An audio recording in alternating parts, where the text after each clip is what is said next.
Business Connections Live, the UK's leading online business channel.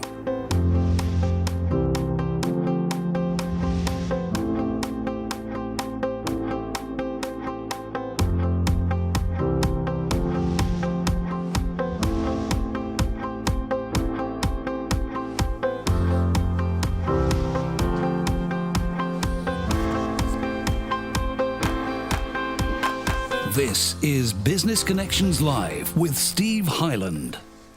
Hello there, welcome along. This is Business Connections Live, the program for entrepreneurs, SMEs and business owners. Now, on today's show, we're going to be discussing how blockchain is going to impact your business. We asked the question, blockchain, what is it? And what can it do for you? Now, if you're confused about how it could be used in your business, then this is the program that's going to explain all. But I'm not going to be explaining it. Oh, no, sorry. Joining me in the studio today is Troy Norcross. He's the co-founder of Blockchain Rookies. Second time on the program. Great to have you back. Hiya, Troy. Hi, really great to be back. So here we are then. Last time you came on, a lot of people, I think you lifted a few veils when it came to what blockchain was all about. Because everybody, I think, in the same sentence goes, blockchain, cryptocurrency, blockchain, cryptocurrency. And they all think it's one of the same things. And that isn't the case at all, is it? Just give us a kind of a top view of what blockchain is. Well, you've hit on one of the really important distinctions, that indeed blockchain and cryptocurrencies like Bitcoin are indeed separate.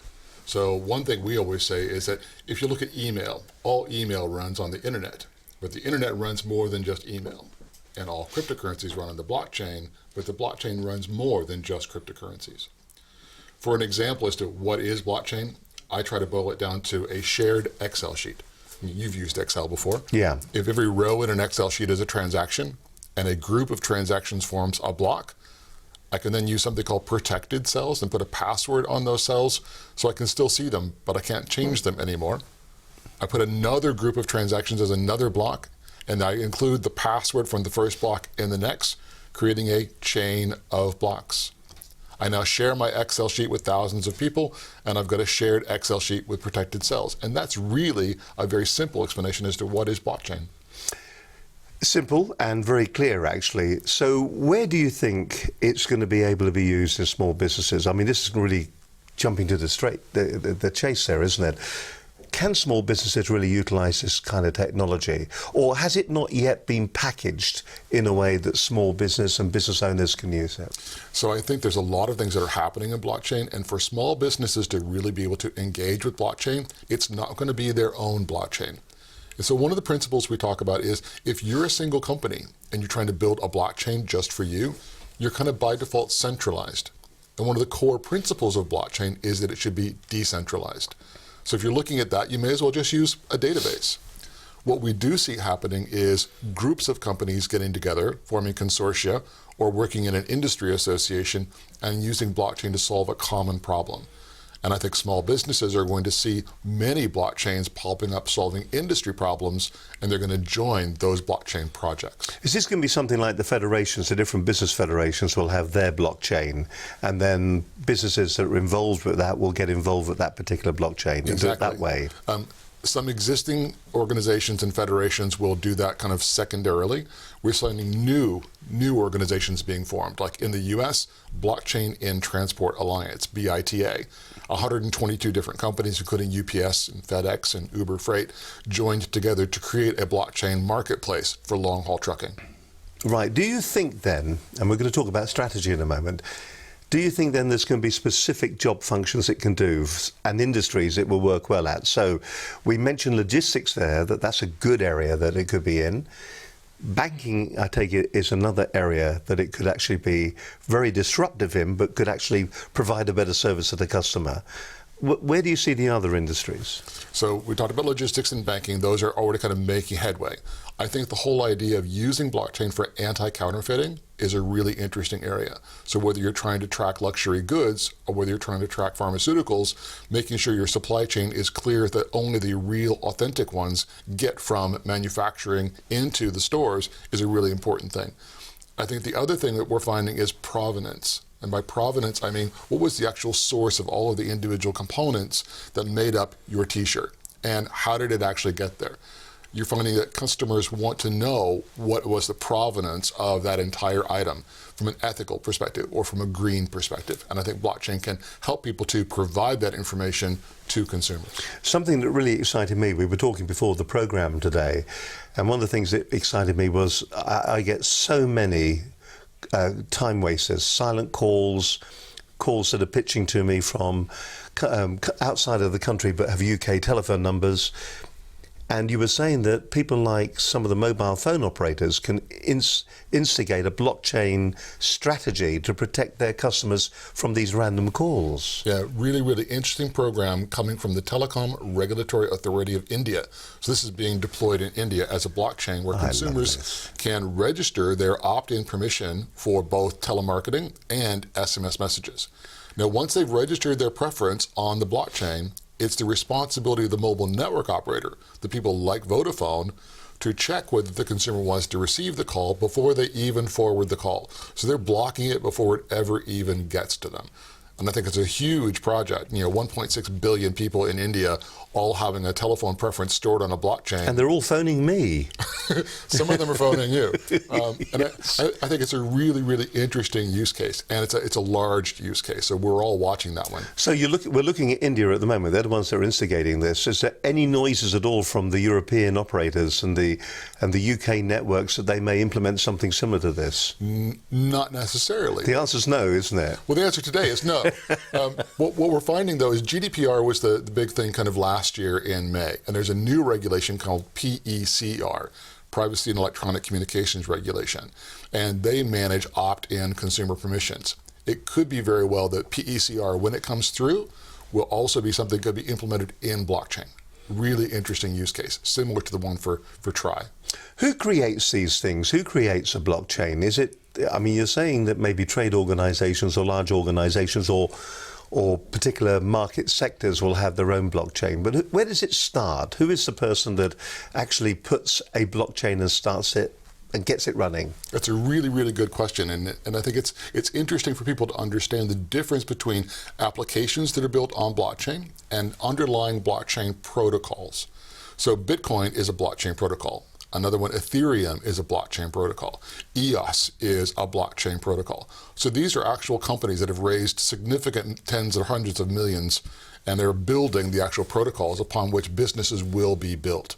So you're finding that Ripple is being used by some banks.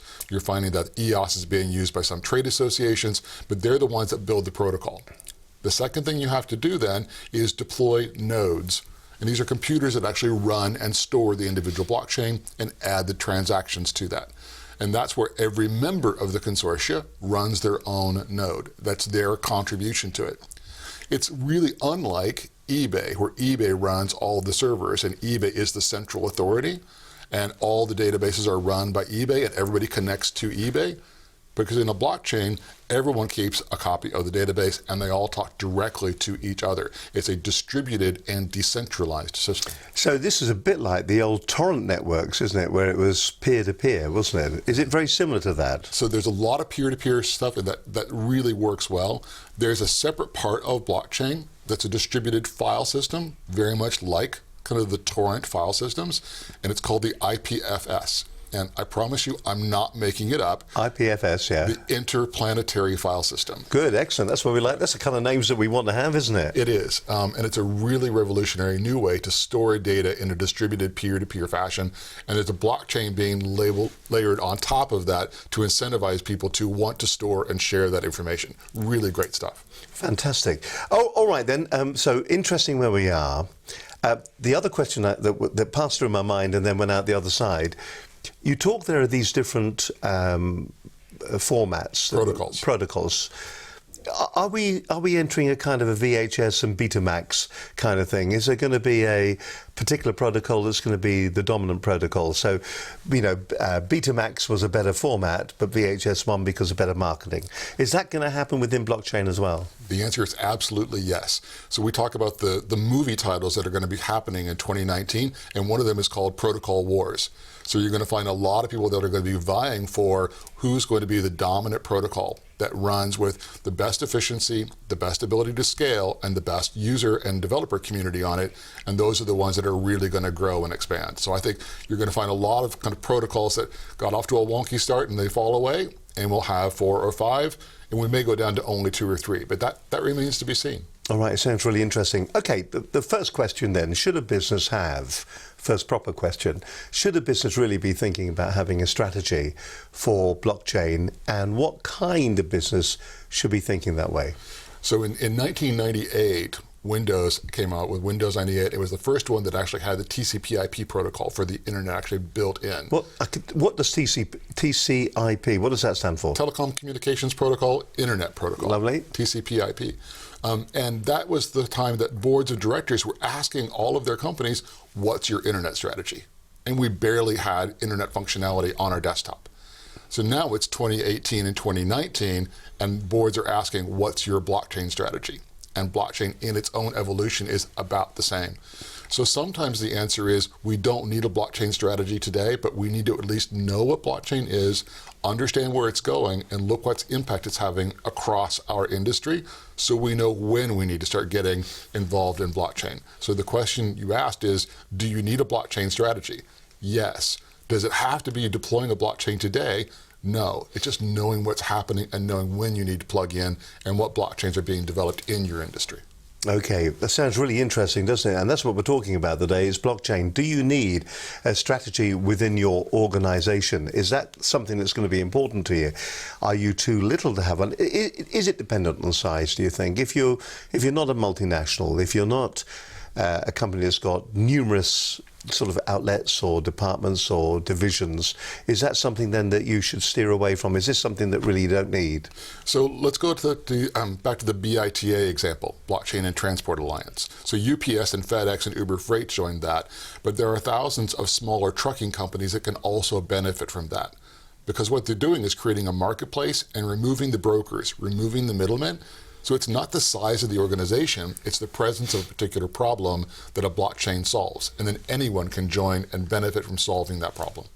Sounds fantastic. Listen, more to come from Troy Norcross very shortly. He's the co-founder of Blockchain Rookies. We're looking at all things blockchain, some of the topics that we're going to be talking about a little bit later on the program today, what the 3 practical uses for blockchain would be if it was live today, the core principles of blockchain, distributed ledger technology, DLT, he used to be a DJ, what are dApps and do you need one? That's just some of the questions we're going to be talking about on this edition of Business Connections Live.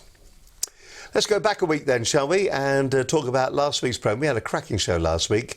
Linda was on the program, Linda Bazant. She's a barrister and GDPR consultant. We were talking about how to prepare for a no-deal Brexit. Now, a lot has gone on since last week. It was the day before the big vote in the House of Commons. There's more votes still to come.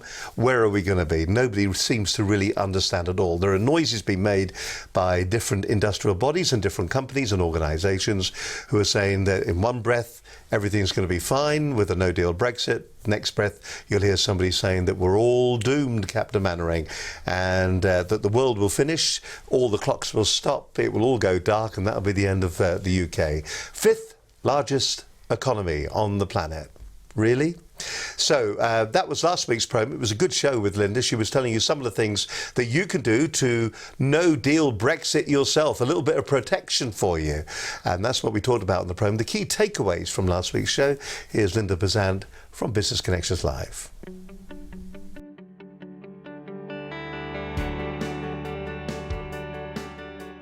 Now, on today's show, we're going to be discussing how to prepare for a no-deal Brexit. What should we be doing right now as business owners to just prepare for whatever the outcome is? Joining me in the studio today is Linda Bazant, barrister, GDPR consultant, and also co-founder of Business Connections Live. It's been difficult for business to prepare because they don't know exactly whether we're going to leave, hard Brexit, soft Brexit, no deal, what's happening.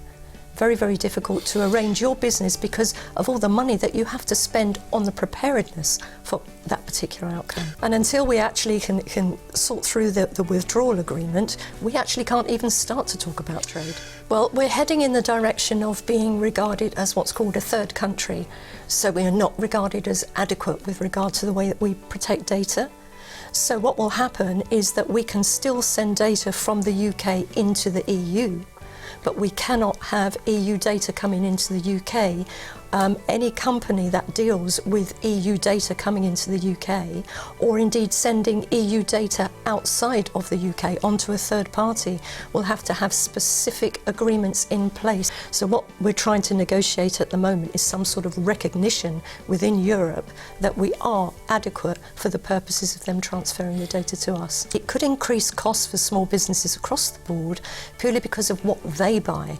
So if they're buying, so for example, a particular piece of equipment, and within which some of the components of that equipment have come from the EU, that could increase the cost to the small business when they're buying that piece of equipment. Now, as far as people employed in the UK, there may not be too much of a difference, especially with regard to Theresa May coming out and saying that anyone that's already here in the UK can just apply to stay.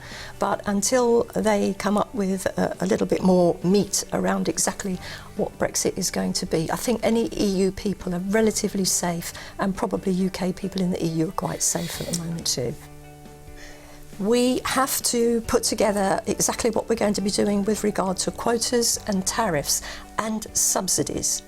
Because one of the issues that we may have in the WTO, and there are 164 members of the WTO, is that if we start subsidising, for example, our farmers over and above normal subsidies, they could complain to the WTO that we are over-subsidising that particular area.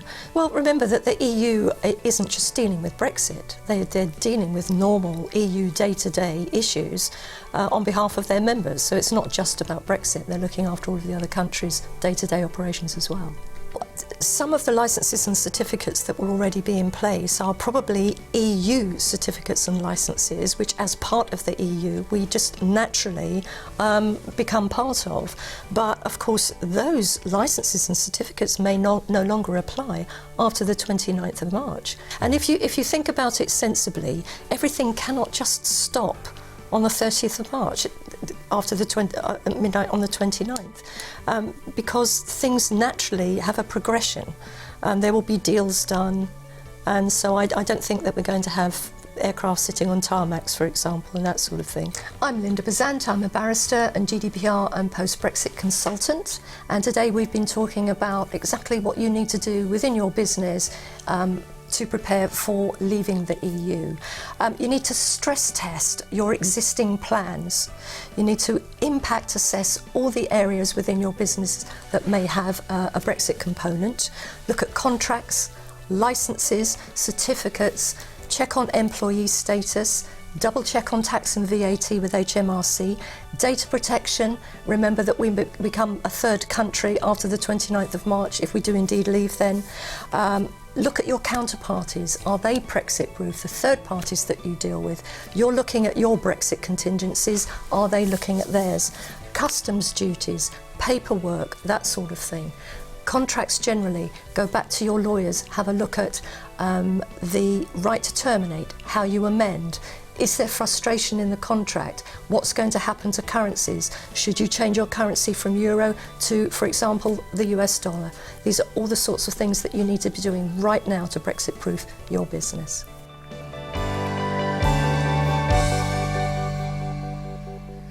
You should work for her if you think she's frightening there. That was a long, long list of things that we need to be aware of. And if we are a business owner, then you really do need to be looking at that. Do not be leaving it till the very last moment. You've got to check on these things to make certain that you are going to be in the right place, you are going to be protected, and you are going to be ready for whatever happens to us when it comes to leaving, staying in, soft Brexit, hard Brexit. You put your right leg in, your right leg out. Shake it all about. It's the hokey-cokey, the Brexit hokey-cokey. And of course, this is just going to unfold over the next couple of weeks. It's going to get either more and more complicated. Who's going to blink first, the UK or Europe? Very interesting situation. Don't get tired of it, though, because we're talking about all our futures.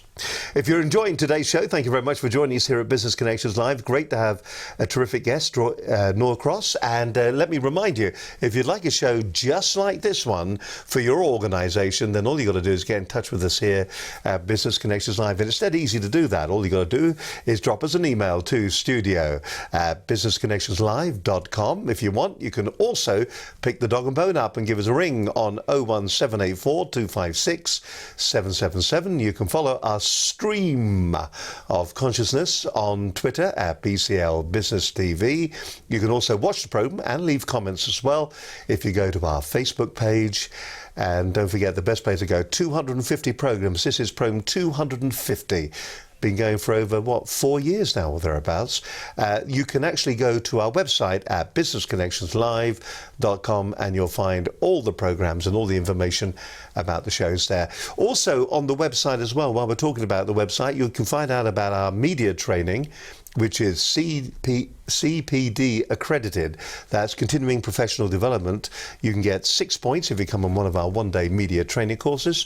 We do presentation training as well, and we also do video production, all the other stuff that goes around that. So if you're interested in that, interestingly, if you're looking as well to put together an e-learning package, an interactive learning package, then all you got to do is get in touch with us, because we can provide the platform and the production facilities that you need to turn something that maybe you're putting out to your employees on a regular basis. We can provide absolutely everything you need. We can help you from script writing all the way through to a dedicated platform that you can deliver your training to your staff on. If you'd like more details about that, do drop us the email, give us a call, or go to the website at businessconnectionslive.com. You're watching Business Connections Live. We're talking about all things blockchain today. My guest is Troy Norcross. He's the co-founder of Blockchain Rookies. Been on the program before. Really interesting. Blockchain still confusing a lot of people. I asked you the question earlier on, but some of the team has said, look, where do we get our blockchain from? Do you buy it? Do you make it? Is it on the shelf? Where does it come from? If I want a blockchain, how do I even decide that I want what a kind of blockchain? What's the first question I ask myself? And where do I get it? So those are two really different questions. I know they are. So the first question is, how do I know if I need blockchain? Right. That is, if I have myself and at least 3 other distrusting parties that would like to share data. So I need multiple people. So we need a blockchain here then. Exactly. If you have multiple companies, multiple entities, whether it's across the supply chain or whether it's in a marketplace, then the blockchain can provide a platform. And we say if you're going to cooperate with your competition, it's co-opetition. And blockchain is a platform for co-opetition. Now, to the second question. So we've decided now that we want one because we don't trust our parties, so we want to protect ourselves. We want to protect ourselves. We want to actually solve a problem that all of us have. Maybe there's a particular broker, a particular middleman. There's somebody in the middle that we would like to get rid of and take that value and spread out amongst all the other people that are in a particular blockchain, a consortia, in an industry association. Now, where do you get it? Do you download it off the shelf? Do you go and buy it? Where do you get it? The interesting thing about a number of the protocols, blockchain protocols, is they are open source. And that means you can go onto the internet and download an actual copy of the code that makes up the blockchain, install it on one of your own computers, and have your own blockchain immediately. Or you can go to somebody like IBM. IBM has their own version of blockchain called Hyperledger Fabric. And they will come and bring in an army of consultants and help you to deploy that across everybody in the consortia or in the industry association. So it's an interesting bit because it's oftentimes very much open source, and you wind up not paying for the code, you wind up paying for the transactions that happen across the blockchain. What if the 3 of us that don't trust each other are in this particular blockchain? Do we have to all download the same version from the same place? Has it got to be the same, or can other different variants of the same blockchain talk to each other? So between blockchain protocols, there are people that are trying to allow those kind of data exchanges to happen. But between the 3 of us, we should all have the exact same copy and have the exact same rules upon what it takes to write into the blockchain and to read from the blockchain. And we call those rules the governance. The governance of the blockchain is agreed between you, me, and the third party. So this is a bit like Linux, the open source programming language, isn't it? Because you can download Linux for free. Correct. But there are a number of people out there that have gone, well, actually, we're going to put a bit of customer service around it, or a nice front end, a nice GUI front end, and they do. So the same is happening to blockchain. Absolutely. So Linux is one particular variation of the Unix platform, and I started programming in Unix back in the 80s, so long before Linux. But the whole open source community allows the community to build, grow, fix, and maintain, and companies profit by putting, as you say, layers of service on top. So the Hyperledger Fabric from IBM is a layer on top of the Hyperledger open source blockchain. And you're finding more and more of those. And it's a way for them to make money, isn't it? Because they're now offering support as well, aren't they? Correct. And you also find the likes of Deloitte and Accenture and PricewaterhouseCoopers. They're also doing large kind of blockchain deployments. They're using the open source basis.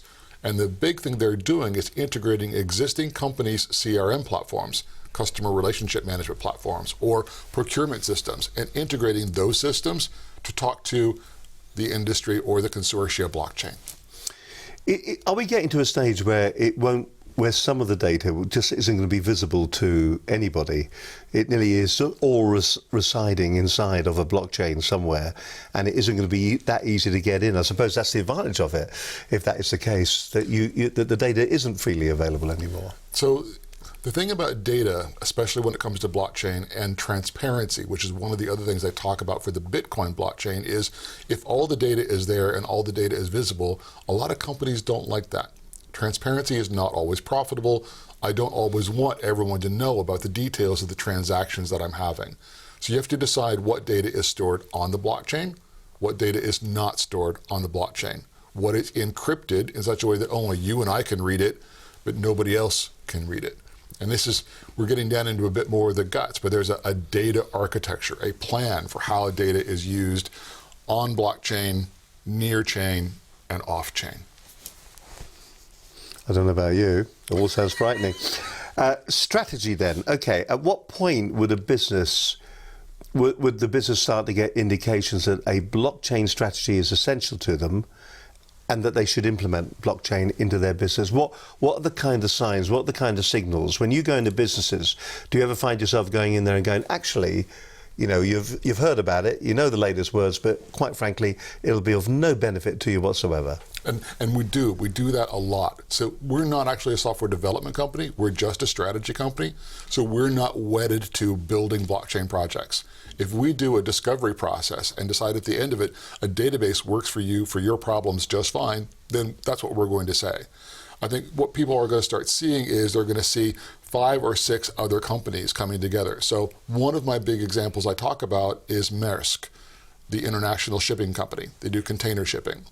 They worked with IBM and made a blockchain called TradeLens. Now TradeLens has 94 different companies that are all now using the TradeLens platform. They've reduced shipping times by 40%. Wow. That's a huge impact in savings of time and in cost savings. They're layering package tracking, they're layering in sensor data, Internet of Things or IoT data. They're putting in customs forms, so the customs house in the Netherlands actually accepts the digital forms that are currently stored on the TradeLens blockchain. So this is where, if I don't plug into the TradeLens or into a similar, I'm going to start having competitive problems. And that's when people start saying, okay, I can't ignore this anymore because my competition is starting to do things. But is that the market driving the fact that you've got to implement the software, you've got to implement the strategy, or is it the fact that the actual blockchain itself is proving to be beneficial to the industry? Blockchain is a tool, and you can use tools in a variety of different ways, whether it's Maersk or whether it's Pfizer. Everybody's going to use the blockchain and the data that's stored on their version of the blockchain for their own commercial benefit. From what you've seen, you're going around as a strategist, do you think governments will start to insist that both businesses and individuals perhaps in the future must plug into their government blockchain? See, that's an interesting question because I don't think there will ever be a government blockchain, because if there is, it's by default centralized. It's central government. What I do see is the banking community working together to build a blockchain and inviting government to be a member of their blockchain for audit and regulatory compliance perspective. It can reduce the workload on the banks and make it more transparent to the regulators, without it being owned by, managed by, and funded by the government. Do you think that banks as such, and I asked this question the last time you were on, do you think banks and the way that they operate at the moment, do you think we're going to see a huge overhaul in the way that they then process data, and that they will end up using blockchain pretty much all the time for all transactions? Because it's instant, isn't it? So you can do instantaneous transactions, absolutely. I think that the answer to your question is yes, and I've been doing more and more work with banks and seeing how they're deploying blockchain to solve different problems. One of the most interesting ones is called self-sovereign identity. Right. So self-sovereign identity means that I own my own identity, as opposed to the British government owning the identity of my passport. If there's a self-sovereign identity, it works across countries, it works across companies, it works across banks. And banks, for KYC, know your customer compliance, could use a blockchain-based self-sovereign identity and have huge cost savings.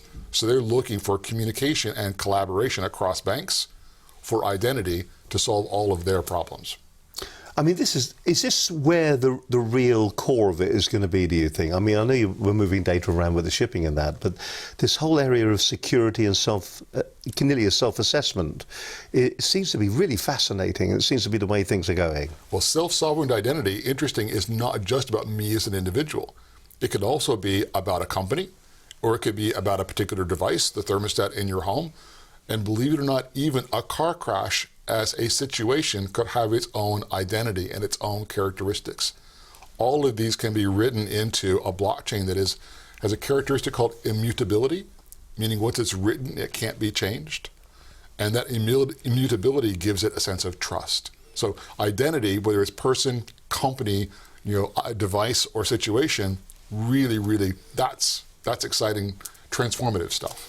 We've got Brexit. We were mentioning Brexit earlier on. What about when it comes to digital borders? Do you think we'll see the dropping of digital borders? We're going on about hardware moving across borders in Northern Ireland at the moment. Seems to be the big stumbling point. But digital data going across borders, do you think blockchain could resolve all the issues around that? So blockchain is a tool. You can use it for a variety of different things. Is it a panacea that we can simply say, oh, we'll just throw a blockchain at the border and it will solve everything? No. What I do believe is with the ability to do distributed, decentralized, and immutable, the three main characteristics of blockchain, you could write records both for and delivery on customs things. And when you do that and record it in an immutable ledger, I think you could get a long way towards compliance without having to do actual physical checks. I mean, we're a long way off, but I think it could be part of the solution. It could be the very fact that we don't have the knowledge at the moment. We don't know what we don't know. And here you are saying that there may be a solution. Okay, let's, for clarity then, the core principles of blockchain. What are the three practical use cases for blockchain which are live today? You've mentioned one already. What are the others? So BITA, the Blockchain and Transport Alliance, is one.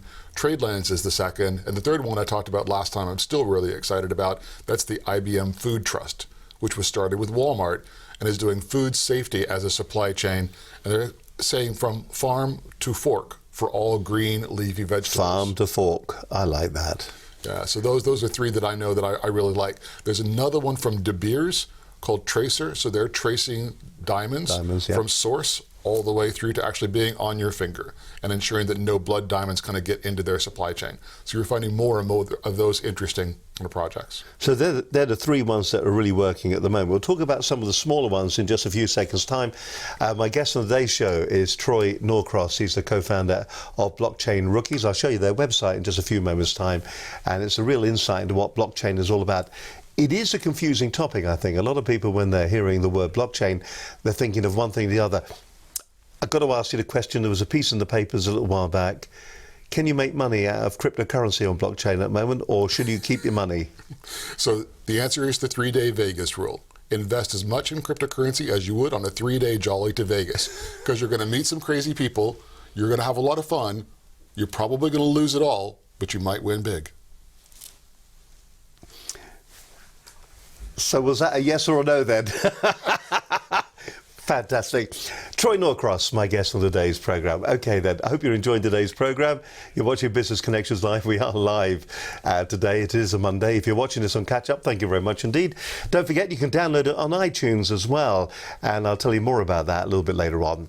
Let's go back to a program that went out last year, Business Connections Live 239. Darren Chapman joined me here in the studio. We were talking about using cyber security as a differentiator for your business. On the show, we looked at how security has changed over the last few years, GDPR. We also looked at data protection and why it's important for all businesses to think investment, not cost, when it comes to cyber security. Here's Darren Chapman.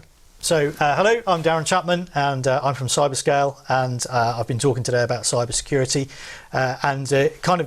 Here's my key takeaways. So, firstly, when you're looking at a strategy, a cybersecurity strategy for your business, and it should be a strategy, make sure that you understand what it is that you're trying to protect in your business, whether that's data, whether it's systems, whether it's both, and what the importance of those various aspects are, and how important they are to your business and to your clients and your employees.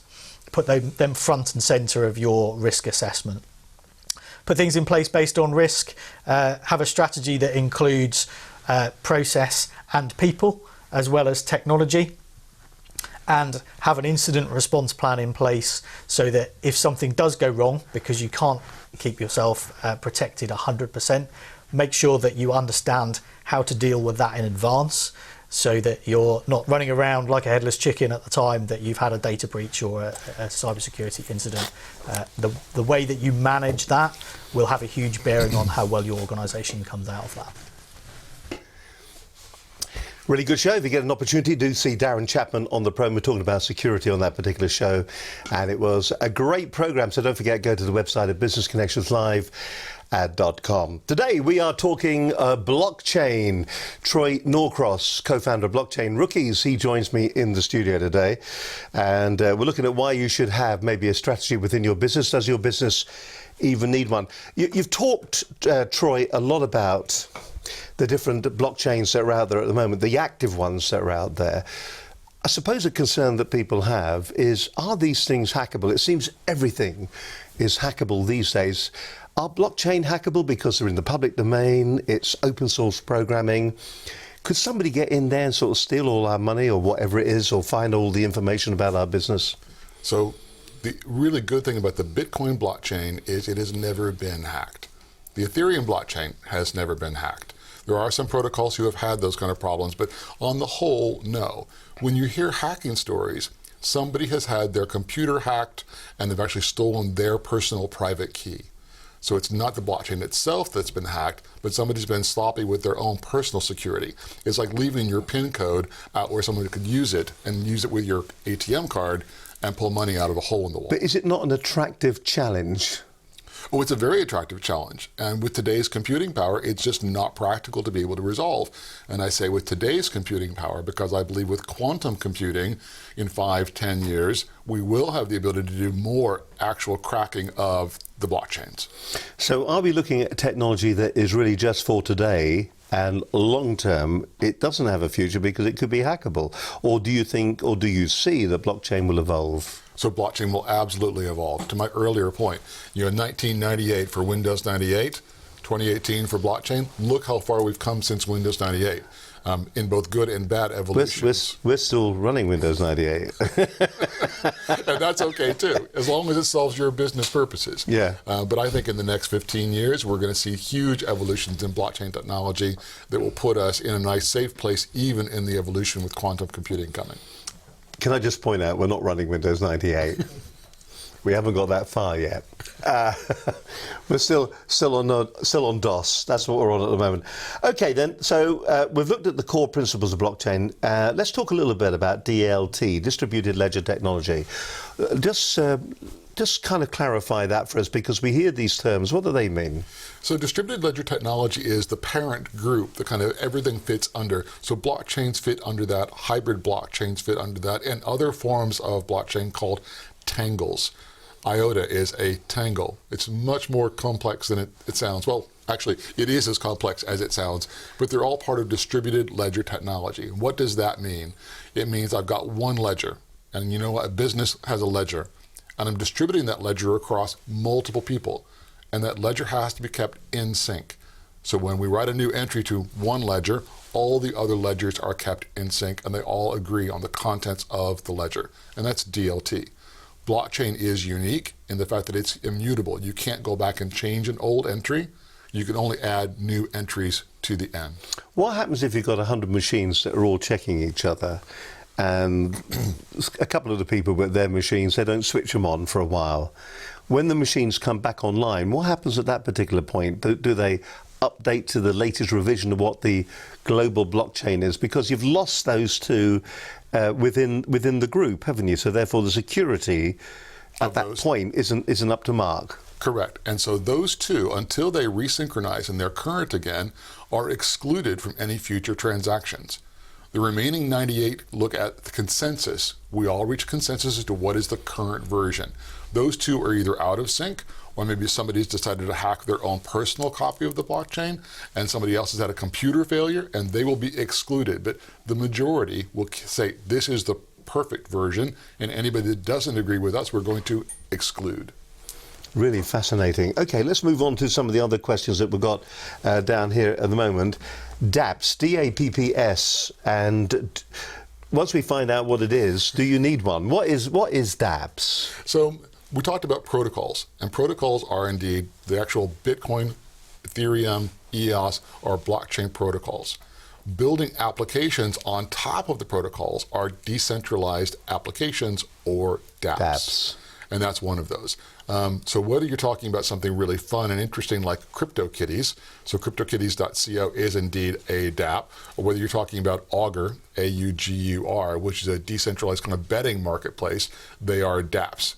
And we were saying that IBM have got their own version of this. Is theirs a DApp? So there's Hyperledger Fabric. They are a protocol. They're a protocol. They're a protocol, and people are building DApps on top of the Hyperledger Fabric. So where is the weakness in this then? Is it the fact that we've got this protocol sitting here, which is our cryptocurrency, or our blockchain? Our blockchain is sitting there. We've got some nice user interfaces sitting on the top, the likes of what IBM are writing. So we've got that sitting on the top, and then on top of that, we then have our DApps. All open source. Does it make it more hackable the further we go up the chain, as people start writing DApps on DApps, if you follow my drift? I do follow your drift, and it turns out that code for DApps is just code. And you and I have both written code throughout our careers, and sometimes there are bugs that get into the code. And so it's not so much hacking that becomes a problem, but additive, collective bugs within the whole program. Those become the issue with DApps. Because once you've written a permanent piece of code into a ledger that you can't change, you've got to come up with a whole new version and get it put out so that everyone knows which version of the DApp to keep running. Have we seen that? Have we seen it where there have been errors, there have been bugs? There must be. You look at some, the leading manufacturers in the world, the Microsofts, the Apples of the world, their OSS operating systems, when they're actually brought out there, they all have bugs. They do. And so one particular smart contract, a smart contract is a smaller version of a DApp, wound up costing somebody $200 million because they actually had a bug in that particular code that said, oh, we're going to reset all of those Ethereum counters, and they didn't protect that bug. And somebody was actually just writing a piece of test code as a student and said, well, I'm going to check the reset button, and they lost 200 million equivalent in Ether in one move. So these bugs do exist. Is that why we're getting a bit of a restriction, or maybe a hesitance from companies to adopt blockchain, because they hear it's all cryptocurrency is what they hear in their heads, but when it comes to implementing it for the useful things in their organizations, they're thinking that it does something different. Yeah, they're not sure how to separate cryptocurrency and supply chain, or cryptocurrency and provenance, or anti-counterfeit. So they've got to figure out the business use. Once they figure out the business use, then they'll start doing the technology applications of it. And I'm focused on helping them understand where are their business uses by doing interviews with people, talking to them about their businesses and saying, that's where blockchain really does make a whole lot of sense. It's a frightening area, actually, isn't it? All right, so that covered DApps. Did you answer the question, do we need one? So in the majority of cases, dApps today, you do not need a dApp. Hurrah. Absolutely. There you go. Big thumbs up if you've been thinking about getting a dApp. Leave it for the moment. How can you determine if blockchain is relevant for you? Now, that's the other thing, kind of the question I just asked. When do you realize it? An organization like this, we have people, we have our clients. If we were talking to our clients and we wanted to put maybe data or content or something, and we wanted a blockchain so that we could share the content securely, is that the kind of thing that we would be thinking about? So on a blockchain for your organization, what you would want to do is put onto the blockchain two different things. One would be a pointer to the individual pieces of content, and two would be a license that says, here you are now licensed to watch, to review, to share this particular content. If they decided they were going to actually, take a sub-license and use the content somewhere else, it could be written into a blockchain to prove they had the rights to use that content. That's interesting, but it wouldn't just be your content. It would be a whole bunch of different people who had content that they wanted to share the licenses for those content on a blockchain. So effectively at the moment we have open licenses, or we have general public licenses on the likes of YouTube and people like that, but you could take that to another stage then? Absolutely, and then they become legally binding because you actually issued a license to that individual for this piece of content, for this set of uses. It's now written into the blockchain. If at any point in time somebody wants to challenge, do you have the license for that? They can look on the blockchain and say, yep, I have the license, and it's right there.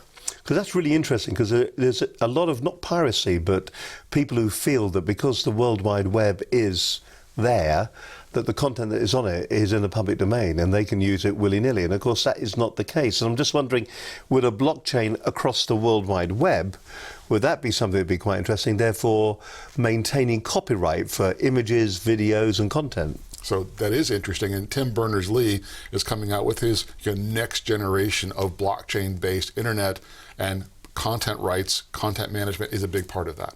Wow. But that is going to be a huge job. And of course, we're all part of the development of that, aren't we? We are all the curators, aren't we? We are all the curators. And again, to the other point of identity, and identity is data.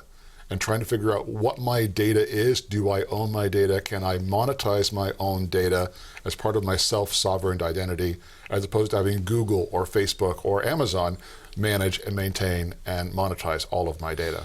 Are any of those large players, are they beginning to use blockchain at all? So Amazon has their own blockchain as a service. Microsoft has their own blockchain as a service platform. Google's coming out with their blockchain as a service platform. So they see a number of enterprises looking for blockchain in a box, and they're providing those systems. And are they using them internally? This is the thing. We think there's a whole lot of projects running kind of under the covers right now. And come September or October during conference season, we expect a bunch of announcements from successful projects. And that will really drive interest in 2020 for other companies to start doing their own blockchain projects. More to come from Troy Norcross very shortly on this edition of Business Connections Live. He's the co-founder of Blockchain Rookies. I mean, every time we talk about blockchain, you go into it thinking he'll be talking about one thing, and all of a sudden, all these other things come out as well. Real insight into it. I hope you're finding today's program interesting. More from Troy in just a few moments' time. Can I thank you very much indeed for all the people who are downloading the program on a regular basis. Thank you very much. If you do watch the program, of course, you can watch it across a number of different platforms. You can watch it on Roku, you can watch it on YouTube, you can listen to it on Stitcher, on Blueberry. It's all over the place. And the big platform, of course, is iTunes out there. That's a worldwide audience that the program is going to. Thousands of you are downloading it on a monthly basis from iTunes. We'd like to thank you very much for doing that.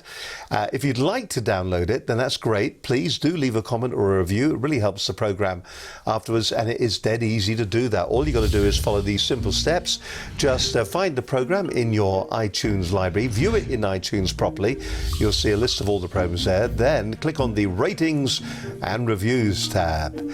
Once you do that, that'll open up another tab and give you an opportunity to leave a star review and also to write a review as well. Click the review, tell us what you think of the programs, and your recommendations, good, bad or indifferent, actually will help us grow the program as well over the course of the years. 250 programs so far. We'd like to thank everybody who's been involved and has downloaded and watched the programs, and all our guests as well. So thank you very much to them. The other thing that's interesting as well, we've had an approach from an American network and they'd like to air the program. If you'd like to have access to 25 million people via affiliate radio and television stations across the United States, then please get in touch with us here. We'll give you the numbers right now, in fact. Drop us an email, the studio at businessconnectionslive.com. Rushing there to press the right buttons. Sorry about that. Studio at businessconnectionslive.com. Or if you wish, give us a call on the telephone, 01784 256 777.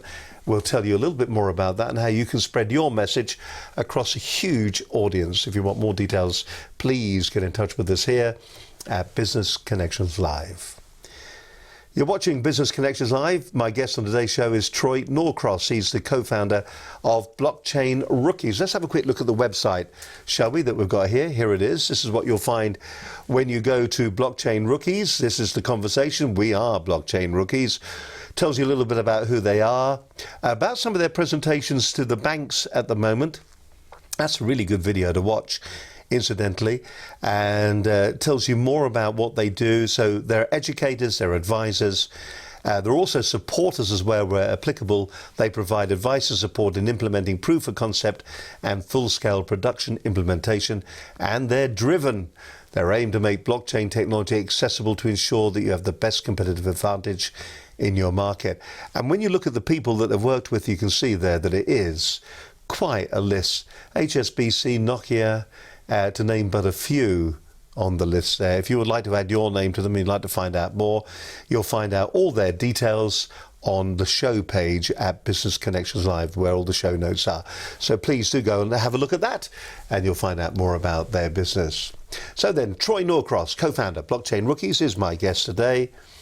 We kind of looked at whether blockchain is going to be relevant. When do I need to start thinking about blockchain business strategy?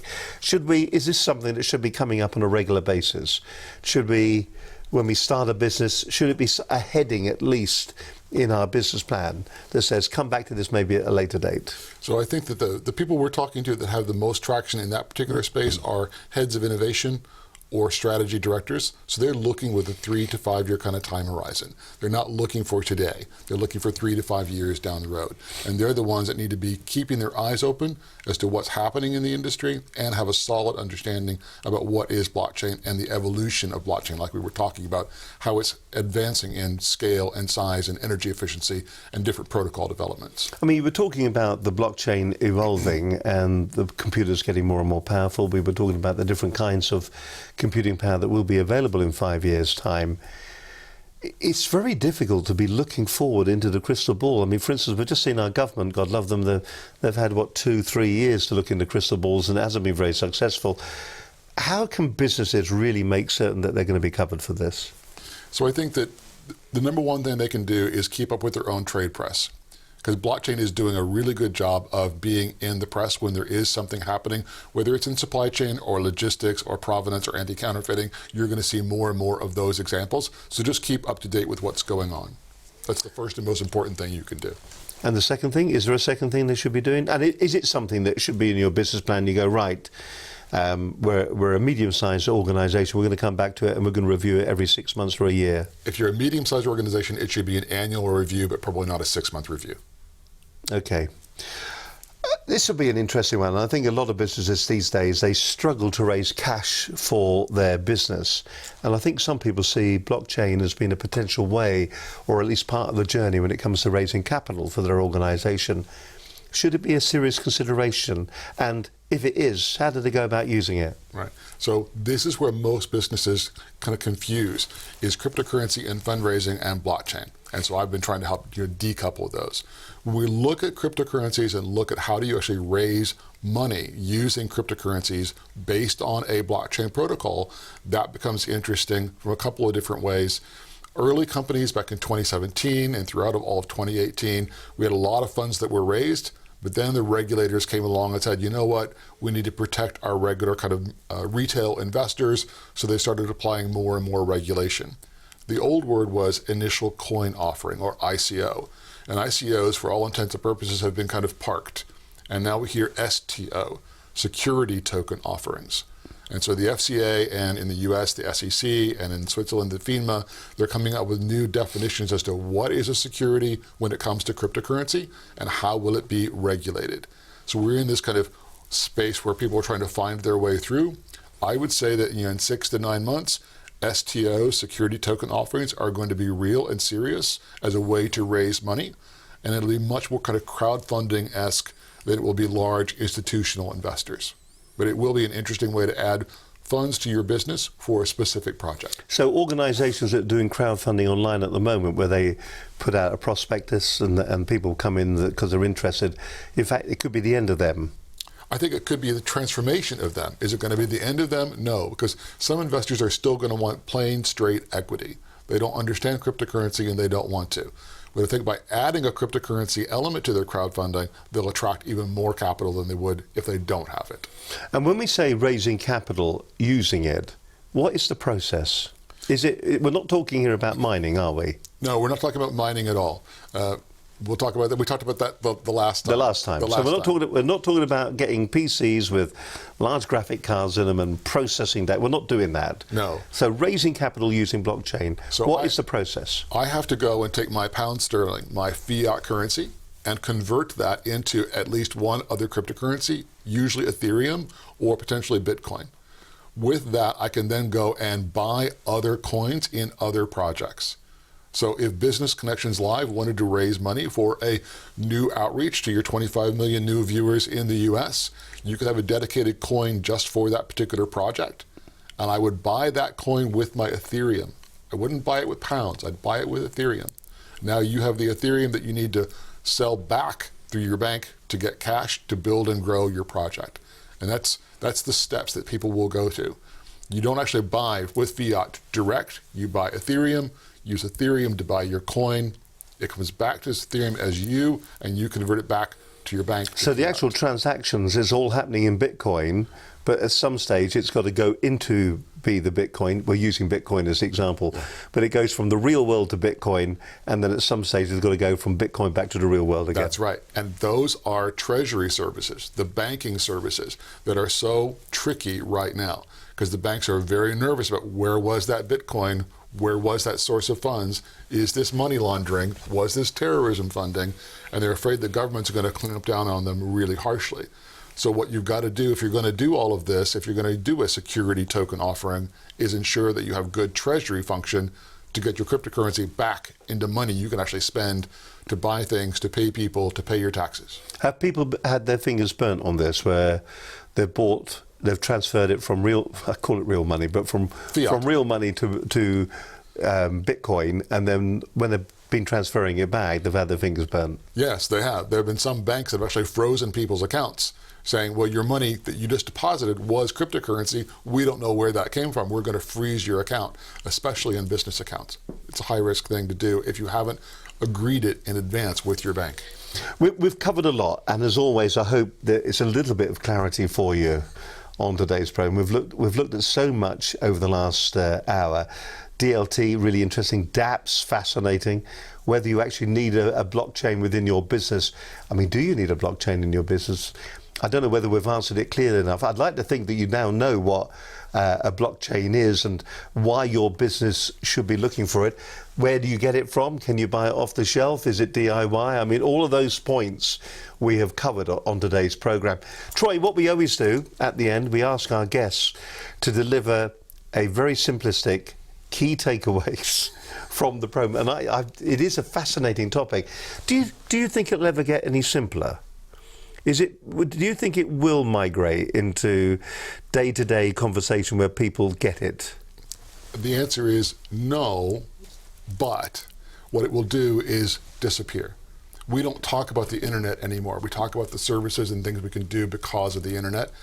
I hope blockchain gets to the point that it disappears and we don't talk about blockchain at all. We talk about what we can do because blockchain exists. So the actual results are not the cause. Correct. Fantastic. We always ask our guests to do a couple of minutes, maybe half an hour in your particular case, when it comes to blockchain. Straight down camera number 4, where Ralston is at the moment. Don't forget, say who you are, where you're from, and the airways after a deep breath are all yours. Hi, my name's Troy Norcross. I'm co-founder of Blockchain Rookies.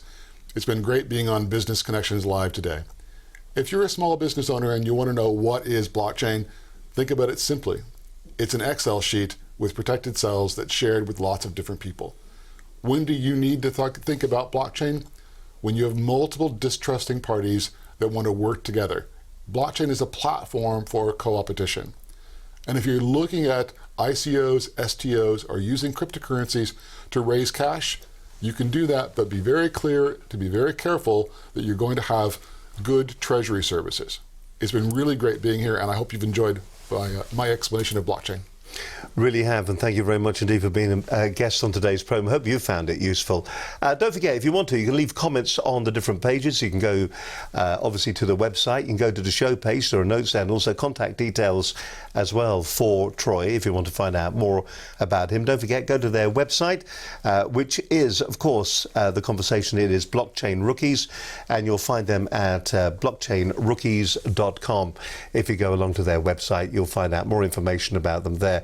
Share the program, tell your friends about it. If you know people who don't understand or are fully aware of what blockchain is, show them the program. There are two programs. We did a previous program with Troy as well. Just do a search on our homepage. You'll find both the shows there, and they'll give you all the information that you need about blockchain and what you should be doing within your business. Let's look at what's happening in the future on Business Connections Live. Next week, we've got Kate Cook. We're looking at positive nutrition on the show next week. Professional excellence sales training. How do you turn your training into an online course? Michael Brook joins me on the program in the future. We're going to be using social media to fill your sales funnel with Rupert Honeywood and David Williams. Now listen to this. This is plug and play sales portals. Having a Scooby-Doo, but he will explain all when he comes on the program. Angus Grady is going to be on the show in the near future, making LinkedIn work for you. His advice, maybe the whole show should be this. If you want LinkedIn to work for you, pick up the phone. Give them a call. And we've got Deborah Hume from Minerva Engagement. They're just some of the guests that we've got planned in the future here on Business Connections Live. Listen, I hope you've enjoyed today's program. It's been an absolute pleasure having you with us today. Till we do it all again next Monday at 12 noon. Have yourself a safe week. And from Troy and myself, Steve Harland, talk to you next week at 12. Bye for now. Bye-bye.